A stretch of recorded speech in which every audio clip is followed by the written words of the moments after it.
যার কাছে ধৈর্য নাই, সহ্য নাই, মেনে নেওয়া নাই, মানিয়ে নেওয়া নাই, তার কাছে কখনো নিয়ামত আসবে না। এই ক্ষেত্রে আমাদের অনেকের মনের একটা চাপা প্রশ্ন থাকে, জানতে চাওয়া যে ধৈর্য তো অনেক ধরেছি, আর কত ধৈর্য ধরব, সহ্য তো অনেক করেছি, আর কত সহ্য করব। হাজার দিকে উত্তর না গিয়ে একটা উত্তর দেওয়ার চেষ্টা করি, মাথায় এবং মনে বসিয়ে রাখবেন যদি ভালো লাগে। ধৈর্য ততক্ষণ ধরব যতক্ষণ আমাদের রব খুশি না হয়। সুবহানাল্লাহ।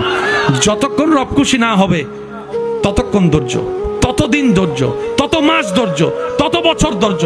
কারণ আল্লাহ তাআলা জানেন কখন নিয়ামত দিলে আমাদের জন্য ভালো হবে, এটা আল্লাহই ভালো জানে। ওই হুকুম আসা পর্যন্ত অপেক্ষা করতে হবে, এটার নামই ধৈর্য। কোনো হা হুতাশ করা যাবে, আফসোস করা যাবে? আল্লাহ দিল আলহামদুলিল্লাহ, না দিল আলহামদুলিল্লাহ।